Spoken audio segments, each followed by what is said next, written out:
So the European leaders are saying, what is Iran doing it, trying to carry out assassinations on European soil?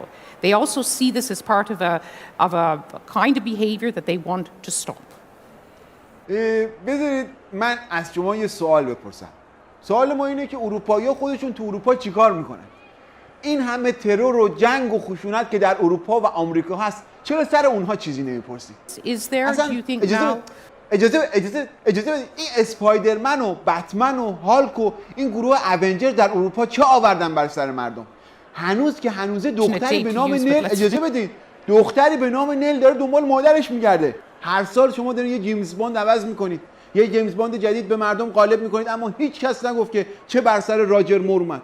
در ثانی وزارت اطلاعات یک نهاد کاملا مستقله، اجازه بده، کاملا مستقله، خودش میاد عملیاتش رو در خاک اروپا میکنه، اصلا هیچ ربطی به ما نداره. اصلا شما باید پاسخ بدید که چرا این نقض آشکار حقوق بشر در گیم آف ترونز، همون بازی تاج و تخت هست، چرا این متوقف نمیشه؟ چرا؟ بعد این چیزا رو به من نگید، من خودم پروفسور حقوق بشرم.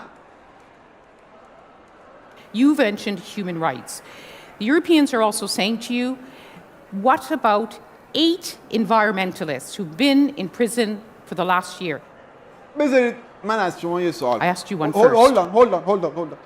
چرا در زندان‌های شما حتی یه فعال محیط زیست نیست؟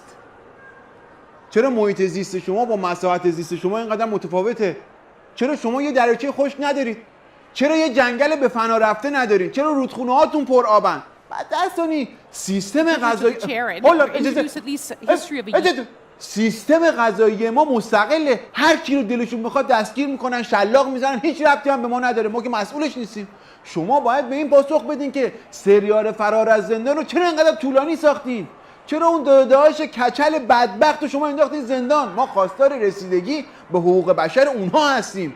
شما باید هر چه زودتر به این سریال پایان بدین، چون دیگه خیلی موضوعش تکراری شده، وگرنه مجبور میشیم ما بیاریمش تو جشنواره فجر، بعد تاش معلوم میشه اون داداش تو دفاع مقدس هم بودن و این حرفا. حالا اصلا این حرفا رو به من نزنید، من خودم پروفسور محیط زیستم. Let's look at ballistic missiles. We heard from the French foreign minister on Friday saying we are in a difficult dialogue with Iran. He said if we don't make progress, France will have to impose new sanctions. بذارید من از شما یه سوالی کنم. حوثی‌ها تو یمن، حزب الله لبنان، بشار اسد تو سوریه، اینا موشک نمیخوان؟ اینا دل ندارن؟ بعد درسانی میگم گیر اصلا ما موشک درست کردیم. آخه این برخورد شما با بچه میکنین؟ نه خوب نیست به خدا، شما بزرگترین آخه. حالا بچه یه کاری کرده، یه خبتی کرده، شما چرا اینجوری برخورد میکنین باهاش آخه؟ الان مسئله دنیا موشک جمهوری اسلامیه. نه خدا وکیلی موشک جمهوری اسلامی مسئله دنیاست. حالا دو تاش هم افتاد تو اروپا. فرض داریم میگیم دیگه شما باید پاسخ بدید چرا گوشت اینقدر گرون شده؟ مرغ یه دفعه چی شد رفت بالا، ما نفهمیدیم. شما بیا بگو چطور با کاهو قیمه درست کنیم به جای گوشت. حقوقای عقب افتاده رو بیا بده، اسم خودت گوشتی اروپا، بیا بگو ببینم طرحت برای خونه تکونی عید چیه؟ نه بیا بگو دیگه. اصلا این موضوع موشکی و بمب و این چیزا چه ربطی به ما داره؟ سردار سلیمانی هست خودش موشک میزنه، بمب میسازه، میندازه، میره، اصلا چه کاری به ما نداره، اصلا چه ربطی به ما داره؟ من خودم پروفسور صنایع موشکی ام.